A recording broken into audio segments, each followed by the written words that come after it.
El Señor esté con ustedes y con tu espíritu. Lectura del Santo Evangelio según San Marcos. Gloria a ti, Señor. En aquel tiempo se acercaron a Jesús unos saduceos, de los que dicen que no hay resurrección, y le preguntaron: Maestro, Moisés nos dejó escrito, si a uno se le muere su hermano, dejando mujer, pero no hijos, cásese con la viuda y dé descendencia a su hermano. Pues bien, había 7 hermanos. El primero se casó y murió sin hijos. El segundo se casó con la viuda y murió también sin hijos. Lo mismo el tercero, y ninguno de los 7 dejó hijos. Por último murió la mujer. Cuando llegue la resurrección y vuelvan a la vida, ¿de cuál de ellos será la mujer? Porque los 7 han estado casados con ella. Jesús le respondió: estáis equivocados, porque no entendéis la Escritura ni el poder de Dios. Cuando resuciten, ni los hombres ni las mujeres se casarán. Serán como ángeles del cielo. Y a propósito de que los muertos resucitarán, ¿no habéis leído en el libro de Moisés, en el episodio de la zarza, de lo que le dijo Dios? Yo soy el Dios de Abraham, el Dios de Isaac, el Dios de Jacob. No es Dios de muertos, sino de vivos. Estáis muy equivocados. Palabra del Señor. Gloria a ti, Señor Jesús. Que por la lectura de estos santos evangelios queden perdonados nuestros pecados.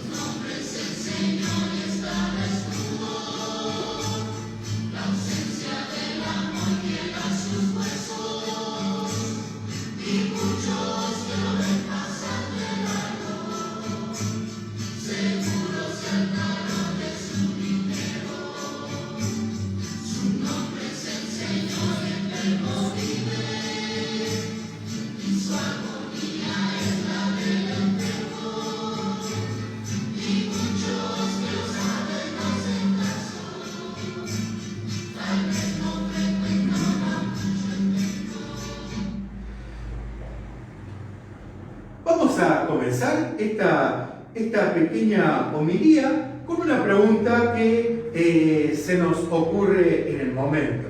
Y dice así: ¿qué se quiere afirmar cuando decimos que murió con los auxilios de la iglesia?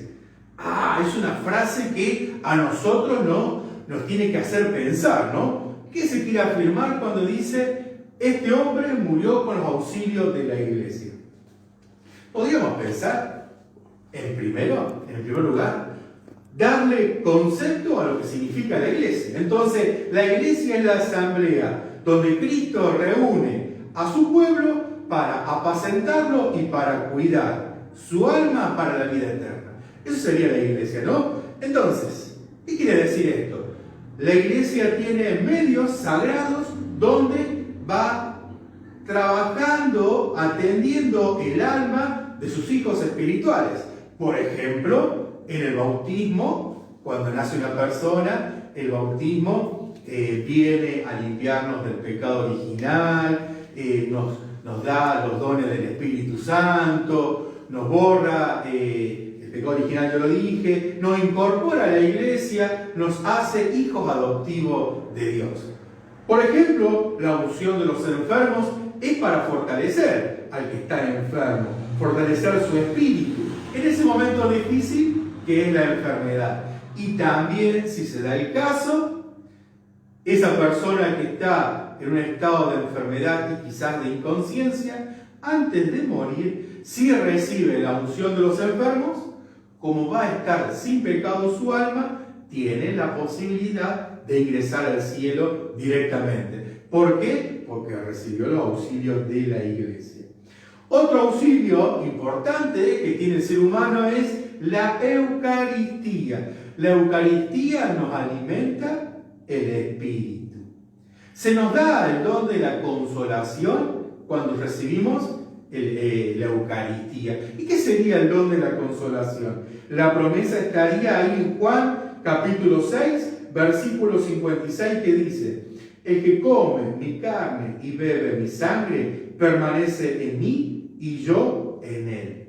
Es decir, que cuando nosotros tomamos la Eucaristía, tenemos ese auxilio de parte de Dios que viene a hacerse presente en nuestro ser. Y al hacerse presente en todo nuestro ser, viene a darnos una consolación, viene a darnos una capacidad especial para poder afrontar la lucha que tenemos que hacer.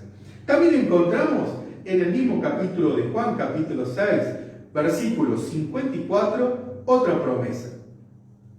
El que come mi carne y bebe mi sangre tiene vida eterna y yo lo resucitaré en el último día. Es algo importantísimo este versículo. Porque dice, yo lo resucitaré en el último día. Cuando Jesucristo vuelva por segunda vez a la tierra, cuando Jesucristo vuelva a buscar a su iglesia, nos va a dar la posibilidad de poder, de esta forma, ir al cielo. ¿Y cómo será esto de ir al cielo?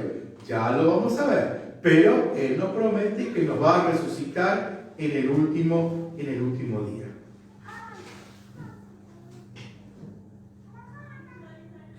En el último día, el hombre que resucite, libre de sus pecados, en cuanto a la culpa y a la pena, se alzará sobre sus cenizas, purificadas en resplandores de inmortalidad, este cuerpo glorioso. ¿Cómo sería esto?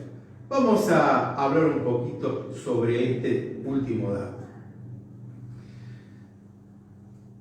Al final de los tiempos, los que ya han partido de este mundo van a estar sus restos en un lugar especial que se llama cementerio.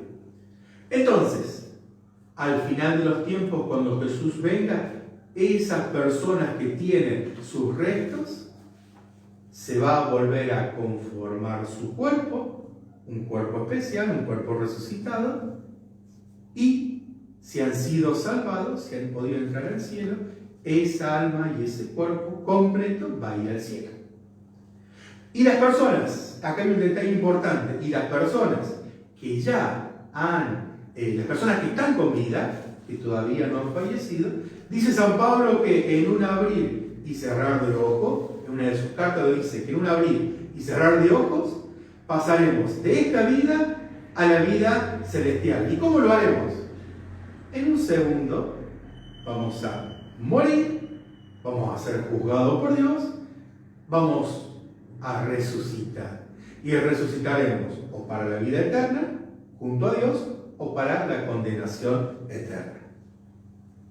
Entonces, qué linda frase esta. En el último día, el hombre que resucite libre de sus pecados, en cuanto a la culpa y en cuanto a la pena, se alzará sobre sus cenizas purificadas en resplandores de inmortalidad, que será un cuerpo glorioso. Volveremos algo así como en el estado en que estaban Adán y Eva allá en el Génesis, antes de cometer el pecado original, antes de comer el fruto del bien y del mal. Entonces, en ese momento, cuando el hombre fue creado, el hombre y la mujer fueron creados por Dios, fueron hechos a imagen y semejanza de Dios, ¿sí? Después, cuando nosotros incurrimos en el pecado original, y nosotros que lo tenemos por herencia, ya no somos tan semejantes a Dios, porque Dios no tiene pecado y no tiene inclinación al pecado, y nosotros, si somos pecadores, tenemos inclinación al pecado. Entonces, me gusta una frase muy sutil que dice el presbítero Héctor Valla en su libro Catequesis y Liturgia de las Exequias. En la página 113 dice esto muy interesante. El campo santo, donde se lo inhuma no es simple yacimiento de sus huesos. El camposanto está haciendo referencia al cementerio. Antiguamente, en todas las parroquias, estaba el templo parroquial, estaban las dependencias de la parroquia, y al costadito había un cementerio. Entonces, en esa parcela de tierra, todos los parroquianos, toda la gente que vivía alrededor de la parroquia, era enterrada en ese cementerio. ¿Y a qué estaba haciendo referencia eso? A que en vida estaban auxiliados por la gracia de Dios cuando se acercaban a la iglesia a hacer sus oraciones, a recibir sus sacramentos. Cuando fallecían, sus restos estaban descansando en una tierra santa, una tierra bendecida, que es el cementerio. Y al final de los tiempos, cuando Dios nos viene a buscar, nos da la posibilidad de entrar al cielo y allá contemplamos la gloria de Dios eternamente. Y sigue el presbítero Héctor Valla. En él, en el camposanto, en el cementerio, en él descansa al abrigo maternal de la iglesia un polvo sagrado que despertará en su momento de luz. Qué interesante esta frase. Un polvo sagrado. ¿Y por qué eso? Porque nuestros restos han sido la cabida del alma. Y el alma, al ser bautizado, uno pasa a ser propiedad de Dios. Y al ser propiedad de Dios, nada puede dañar a lo que es propiedad de Dios, porque es Dios el que cuida. El alma no puede ser dañada por nadie, porque es propiedad de Dios.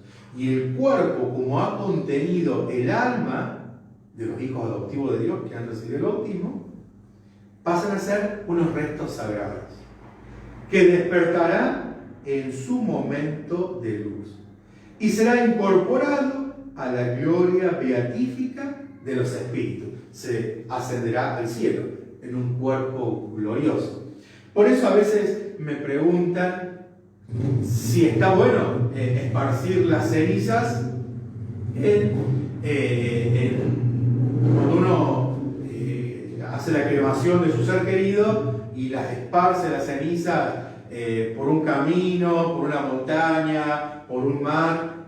Yo no lo recomiendo eso particularmente, porque si lo que vos estás dejando en ese lugar, o tirándolo, dicho mal y pronto, lo que estás dejando ha sido propiedad de Dios. Y no podés tirar al campo, al agua o a donde quiera los restos donde ha habitado la presencia de Dios. Entonces hay que tener mucho cuidado en ese aspecto.